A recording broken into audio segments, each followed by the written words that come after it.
చాలా ఉపయోగకరమైనటువంటి స్కూల్కి మెటీరియల్ ఇవ్వడం అయితేనేమి, పిల్లలకి ఆ 2 గేములు ఆడుకోవడానికి కావాల్సిన ఎనర్జీతో పాటు ట్రైనింగ్ ఇవ్వడంతో వాళ్ళకి ఎనర్జీ ఇవ్వడం కోసం న్యూట్రిషనల్ ఫుడ్, డ్రై ఫ్రూట్స్తో లడ్డు, అలాగే చిక్కీసు, నువ్వులతో చేసినటువంటి గుంటలు, అలాగే రాగి మాల్ట్తో చేసినటువంటి బిస్కెట్లు, ఇలాగా 5 రకాల ఐటమ్స్ కూడా ఇవ్వడం జరిగింది సార్.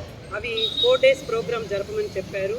ఈ 4 డేస్ ప్రోగ్రాంలో ఒక 40 మెంబర్స్ని, అలాగే బాగా చక్కగా ఆడేటువంటి మంచి ప్లేయర్స్ని, స్కిల్ ఉన్నటువంటి బిడ్డల్ని తీసుకుని వాళ్ళని ప్రతిరోజు మా హెచ్ఎం గారి పర్మిషన్ తోటే కూడా, కోచింగ్ అంటే ఎక్కువ సమయం ఇవ్వాల్సి ఉంటుంది కాబట్టి మా హెచ్ఎం గారి పర్మిషన్ కూడా అడిగున్నాం సార్. తను ఆల్రెడీ యాక్సెప్ట్ చేస్తున్నారు కూడాను. ఆ బిడ్డలకి ఈ 4 రోజులు మేము చక్కగా ట్రైనింగ్ ఇచ్చి న్యూట్రిషనల్ తోటి వాళ్ళని మంచి ప్లేయర్స్గా తయారు చేయాలనేటువంటి ఈ కాన్సెప్ట్ సక్సెస్ఫుల్ చేయడానికి ఇక్కడికి విచ్చేసినటువంటి మన డిప్యూటీ డిఓ గారికి, ఎంఈఓ గారికి, ప్రిన్సిపల్ గారికి, డిఆర్డబ్ల్యూ ప్రిన్సిపల్ గారికి, మా హెచ్ఎం గారికి, అలాగే ఇక్కడ ఉన్నటువంటి విద్యార్థులందరికీ కూడా ఒకసారి ధన్యవాదాలు తెలియజేసుకుంటున్నాను. ఈ ప్రోగ్రామ్ మరొకసారి